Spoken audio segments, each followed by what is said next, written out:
High level multidisciplinary central teams भी कुछ nominate की हैं, जो कि स्टेट्स को कोऑर्डिनेट करते हुए कंटेनमेंट प्लान, हॉस्पिटल प्रिपेयर्डनेस और वेंटिलेटर मैनेजमेंट में उनके साथ स्टेट्स के साथ कोऑर्डिनेट करेंगी। ऐसी 10 टीम बनाकर 9 राज्यों में भेजा गया है, जिसमें है बिहार, राजस्थान, गुजरात, कर्नाटका, मध्य प्रदेश, महाराष्ट्र, तमिलनाडु, तेलंगाना और यूपी स्टेट्स हैं। इसके साथ ही मैं आपको ये भी बताना चाहूँगा कि 2 CSIR labs, centre for cellular and molecular biology Hyderabad में और institute of genomics and integrative biology new Delhi ने मिलकर कोविड-19 वायरस के एवोल्यूशन को समझने के लिए होल जीनोम सीक्वेंसिंग पर काम करना भी शुरू कर दिया है। हेल्थ मिनिस्ट्री के इस एफर्ट्स में सारी central ministries required support provide कर रही हैं और उसके तहत ही डिफरेंट डिपार्टमेंट जैसे रेलवेज हमारे एफर्ट्स को सप्लीमेंट कर रहा है। रेलवेज ने इस चैलेंज से निपटने के लिए 2500 से अधिक डॉक्टर्स और 35,000 पैरामेडिक स्टाफ को भी कोऑर्डिनेट करके ईयरमार्क करके डिप्लॉय किया है। उनकी chain of 586 health units, 45 sub divisional hospitals, 56 divisional hospitals, 8 production unit hospitals और 16 जोनल हॉस्पिटल्स के तहत वह उनका फैसिलिटीज का सिग्निफिकेंट पोर्शन कोविड-19 से निपटने के लिए डेडिकेट कर रहे हैं। इसके साथ ही रेलवेज के लेवल पर 80,000 आइसोलेशन बेड्स बनाने के तहत 5,000 कोचेज वो कन्वर्ट कर रहे हैं, जिसमें से 3,250 कोचेज अब तक कन्वर्ट की जा चुकी हैं। इसेंशियल कमोडिटीज को जैसे मैंने आपको इससे पहले बताया कि देशव्यापी उसको हम लोग प्रोवाइड करा रहे हैं। इसके साथ ही फूड कॉरपोरेशन ऑफ इंडिया के द्वारा हम लोग NGOs और चैरिटेबल ऑर्गेनाइजेशंस को through open market scheme directly अब सेल प्रोवाइड कर सकते हैं, जिसके तहत कि ये NGOs और चैरिटेबल ऑर्गेनाइजेशन अपने फिलैंथ्रोपिक कार्यों के लिए, गरीब और माइग्रेंट वर्कर्स के लिए जो हमारे कैंप चल रहे हैं वहाँ पर वह जल्दी से फूड रेशन खरीद कर वहाँ पर कोऑर्डिनेट कर सकती हैं। जैसे कि मैंने आपको कल भी बताया है, हर जिलों में हर फील्ड लेवल पर बहुत अच्छा कार्य हो रहा है। उसके तहत कल कुछ जिलों के बारे में मैंने बताया था, आज भी मैं आप लोगों की दृष्टि में लाना चाहूँगा कि जैसे करनाल डिस्ट्रिक्ट में अडॉप्ट ए फैमिली प्रोग्राम के तहत करनाल डिस्ट्रिक्ट के उद्योगपति, विदेश में रहने वाले लोगों ने डोनेशंस के द्वारा करनाल डिस्ट्रिक्ट के जो जरूरतमंद परिवार हैं उनको अडॉप्ट करके उसके लिए कंट्रीब्यूट कर रहे हैं, जिसके तहत 64 लाख रुपीस का योगदान देते हुए 13,000 गरीब फैमिलियों को सपोर्ट प्रोवाइड कराया जा रहा है। वल्नरेबल ग्रुप्स को जिला स्थाई पर 90,000 मील्स पर डे डिस्ट्रीब्यूट करने का प्रयास भी किया जा रहा है। होम क्वारंटाइन को ट्रैक करने के लिए एक डेडिकेटेड करनाल लाइव ट्रैकर जैसे टेक्नोलॉजी का उपयोग करते हुए, साथ ही एक online local delivery application need on wheels, इसके द्वारा local administration vegetable, fruits, wholesalers और डेयरी से संबंधित एक्टिविटीज को भी फैसिलिटेट कर रहा है। इसी तरीके से लखनऊ डिस्ट्रिक्ट में भी होटल्स को इस्तेमाल करके कैसे क्वारंटाइन के रूप में इस्तेमाल किया जा सकता है, उस पर भी प्रयास चल रहा है। आज मैं आप सब लोगों की दृष्टि में लाना चाहूँगा कि माननीय ग्रुप ऑफ मिनिस्टर्स, जिसमें कि हेल्थ मिनिस्टर साहब के साथ साथ civil aviation minister, external affairs minister, home minister, shipping, chemical और फर्टिलाइजर मिनिस्टर्स के लेवल पर हमारी हाई लेवल मीटिंग हुई थी। उस मीटिंग में भी कंटेनमेंट और मैनेजमेंट एफर्ट्स के ऊपर और डेडिकेटेड कोविड हॉस्पिटल बनाने के ऊपर डिटेल चर्चा हुई। कैसे हम स्टेट्स के साथ मिलकर इस कार्य को और त्वरित रूप से आगे ले जाएं, उसके बारे में डिस्कशन हुआ। साथ ही इससे रिलेटेड इश्यूज जैसे कि PPEs, वेंटिलेटर्स और N95 मास्क के ऊपर भी डिटेल डिस्कशन करते हुए कैसे हम स्टेट्स को इसमें फर्दर सपोर्ट कर सकते हैं, उसके ऊपर भी उससे संबंधित भी कुछ आदेश दिए गए हैं। आप लोगों की दृष्टि में लाना चाहूँगा कि PPEs, मास्क और वेंटिलेटर्स अब सप्लाईज आनी शुरू हो गई है। जैसे कि उसमें ग्रुप में भी डिस्कशन हुआ, 20 डोमेस्टिक मैन्युफैक्चरर्स इस देश में PPEs के लिए डेवलप किए जा चुके हैं। 1.7 करोड़ PPEs के अब तक ऑर्डर भी प्लेस किए जा चुके हैं और जिसके तहत सप्लाईज भी आना शुरू हो चुका है। इसके साथ ही 49,000 वेंटिलेटर्स के भी ऑर्डर प्लेस किए जा चुके हैं। साथ ही इन टर्म्स ऑफ लैब हमारी स्ट्रैटेजी क्या हो, उसके ऊपर भी डिटेल डिस्कशन हुआ, जिसके तहत कि हम हॉटस्पॉट्स या जो हमारे क्लस्टर्स वाले एरिया में हैं वहाँ पर हम लैब सैंपल्स को कैसे बढ़ाएं, उसके बारे में भी डिटेल डिस्कशन हुआ। ग्रुप ऑफ मिनिस्टर्स ने स्पेसिफिकली 2 चीज़ों को हाईलाइट किया। एक, उन्होंने कहा है कि जो आज सैनिक के रूप में हम लोगों की सेवा करते हुए फील्ड पर काम कर रहे हैं, वह हेल्थ स्टाफ, वो डॉक्टर्स, उनको कम्युनिटी का पूरा सपोर्ट मिले। इसके साथ ही उन्होंने ये भी कहा है कि बहुत जरूरी है इस समय इस सिचुएशन में हम किसी भी फेक न्यूज़ पर किसी भी तरह से बिलीव ना करें, कोई भी भय का माहौल उत्पन्न ना हो, जागरूक रहें। कोई भी ऑथेंटिक इन्फॉर्मेशन चाहिए तो वह गवर्नमेंट ऑफ इंडिया या स्टेट गवर्नमेंट के कॉल सेंटर पर बातचीत करते हुए या हमारी वेबसाइट पर जाते हुए उस पर्टिकुलर इन्फॉर्मेशन का इस्तेमाल करें। भय की जरूरत नहीं है, लेकिन जरूरत है कि हम अवेयर रहें कि इस डिजीज से हम कैसे बच सकते हैं। इसके साथ ही एक मुख्य अंश भी उस चर्चा में आया जो मैं आप लोगों की दृष्टि में लाना चाहूँगा और आपके थ्रू मैं सब लोगों से रिक्वेस्ट करना चाहूँगा कि एक ये जो फीलिंग सिस्टम में क्रिएट हो रही है कि पीपी नहीं है, जो उस टाइप का एक भय का माहौल क्रिएट हो रहा है, उसमें हमें समझना चाहिए कि पीपीज हर लोगों को नहीं चाहिए। इसके लिए रैशनलाइजेशन ऑफ पीपी गाइडलाइंस हम इससे पहले भी इशू कर चुके हैं और आपके द्वारा मैं फिर सब लोगों को कहना चाहूँगा, जागरूकता की जरूरत है, पैनिक की जरूरत नहीं है। चाहे हमारे पास इनसफिशिएंट क्वांटिटीज में पीपीज हो या सफिशिएंट हो, उससे भी जरूरी एक अंश जो होता है वह होता है कि जो भी चीज़ जहाँ जरूरत हो उसका वहाँ इस्तेमाल किया जाए। इसी के तहत हम लोगों ने हमेशा कहा है कि वाइल हमारे पास सफिशिएंट स्टॉक्स अवेलेबल है और ऑगमेंट करने का प्रयत्न भी कर रहे हैं, लेकिन फील्ड लेवल पर पीपीज का इस्तेमाल उसके प्रोसेस के हिसाब से किया जाए। पीपीज को रिस्क प्रोफाइल के बेसिस पे इस्तेमाल किया जाता है। मैं आप सबके द्वारा फिर सब लोगों की दृष्टि में लाना चाहूँगा कि काइंडली हमारी गाइडलाइंस को हमारी वेबसाइट पर समझें। हमने डिफाइन किया है कि पीपीज जहाँ भी यूज होते हैं वह 3 तरीके से लो रिस्क, मॉडरेट रिस्क और हाई रिस्क पर्टिकुलर जोन्स होती हैं जहाँ पर पीपीज का इस्तेमाल होना चाहिए। पीपी मैं फिर आप लोगों के द्वारा बताना चाहूँगा, PP is not only cover all, PP is mix of different components जैसे boots, N95 mask, cover all और साथ में हेड गियर, उससे संबंधित कंपोनेंट्स भी उसमें होते हैं। तो केवल जहां पर हमारा हाई रिस्क होता है वहां पर पूरा कंपोनेंट यूज होते हैं, बाकी जहां पर हमारा मॉडरेट रिस्क होता है वहां पर N95 मास्क या ग्लव्स सफिशिएंट होते हैं। इसी तरीके से अगर कोई सफाई या ट्राइजिंग से रिलेटेड काम कर रहा है तो वहां पर N95 मास्क और ग्लव्स सफिशिएंट हैं। केवल इमरजेंसी रूम में, केवल मॉर्चुरी रिलेटेड एक्टिविटीज में, केवल जहां पर एक्चुअल में लैब सैंपल कलेक्ट हो रहा है वहां पर ही फुल कंटेनमेंट ऑफ पीपीज की जरूरत होती है। तो आपके द्वारा मैं सब लोग की दृष्टि में लाना चाहूंगा कि किसी भी तरह का कोई भय न रखें। सफिशिएंट क्वांटिटीज गवर्नमेंट के लेवल पर अफोर्ड कर स्टेट्स को प्रोवाइड की जा रही है, मैं इससे पहले बता चुका हूं। और उसके साथ ही जो भी आइटम्स हैं उनको उनके प्रॉपर प्रोसेस से यूज किया जाए। जैसे मैं आप लोगों को कहना चाहूंगा कि एक N95 मास्क है, वह एक बार यूज करने के बाद 8 घंटे तक यूज किया जा सकता है। अब हम उसको 8 घंटे यूज करे बिना केवल एक बार एक पेशेंट को देखें, उसके बाद उसको डिस्पोज ऑफ करके दोबारा एक N95 मास्क यूज करें तो वह मिसयूज होगा।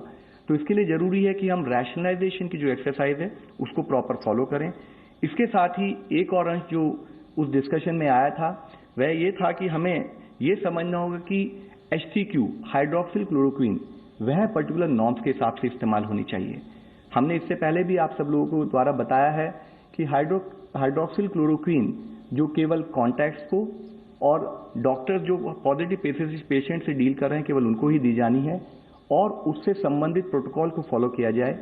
यह पर्टिकुलर मेडिसिन जो है ये कार्डियक इरेगुलरिटीज और इसी तरह से जो लोग कार्डियक डिजीज से सफर कर रहे हैं उनके लिए हानिकारक भी हो सकती है। हर मेडिसिन के कुछ साइड इफेक्ट्स होते हैं, तो इसके तहत जिस पर्टिकुलर कैटेगरी ऑफ लोगों को उसको इस्तेमाल करना है उसके अलावा कोई भी इसे इस्तेमाल ना करें। इसका जो डाउट है इसको फील्ड से निकालें।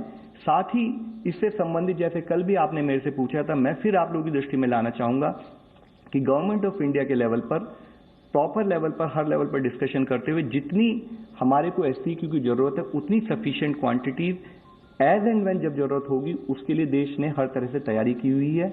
आज जितनी क्वांटिटीज चाहिए उससे ज्यादा अवेलेबल है।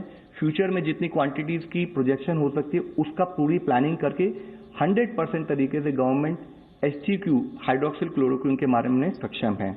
मैं आप सबसे आखिर में यही कहना चाहूंगा कि अब हम लोग जैसे कि हमेशा मैं आप लोगों की दृष्टि में लाता रहा हूं कि हम लोग एक इन्फेक्शियस डिजीज से डील कर रहे हैं। डे टू डे की लड़ाई है, इसके लिए कहीं पर भी कोई कोताही ना हो। हर आदमी हमें अपना रिक्वायर्ड सपोर्ट देता रहे और हम मिलकर इस लड़ाई से जीत सकें। इसके लिए मैं आप सबसे रिक्वेस्ट करूंगा, हैंड हाइजीन, रेस्पिरेटरी हाइजीन और एनवायरमेंटल हाइजीन बहुत मुख्य है। लॉकडाउन और सोशल डिस्टेंसिंग का पालन एक बिहेवियरल चेंज के रूप में हमें अपनी लाइफ में लाने की जरूरत है। धन्यवाद। धन्यवाद। गृह मंत्रालय के प्रवक्ता। गृह मंत्रालय की तरफ से मैं अपडेट करना चाहूंगी कि राज्य सरकारें लॉकडाउन के एनफोर्समेंट में कार्यरत हैं। साथ ही साथ जो व्यक्ति लॉकडाउन की वजह से स्ट्रैंडेड है, उनकी सहायता के लिए राज्य सरकारें कई कदम उठा रही हैं। वे helplines, apps, relief camps, shelters, food camps इत्यादि द्वारा उनको सहायता दे रही हैं। इसके अतिरिक्त गृह मंत्रालय में भी जो कंट्रोल रूम सेटअप किया गया है, उसके द्वारा उदाहरणतः कल कुल 300 से ज्यादा समस्याओं का निदान किया गया। नॉर्थ ईस्ट के लिए लगाई गई हेल्पलाइन 1944 भी सुचारू रूप से सेवाएं प्रदान कर रही है। इन सब कदमों से हम उम्मीद करते हैं कि लॉकडाउन प्रभावी रहेगा। ICMR representative please. ICMR की तरफ से मैं आपको अपडेट करना चाहूँगा। कल तक के 1,30,000 पेशेंट के सैंपल टेस्ट किए गए, इसमें से 5,734 पॉजिटिव थे अब तक के। पॉजिटिविटी रेट अगर देखेंगे तो it ranges between 3 to 5% in the last 1.5 months.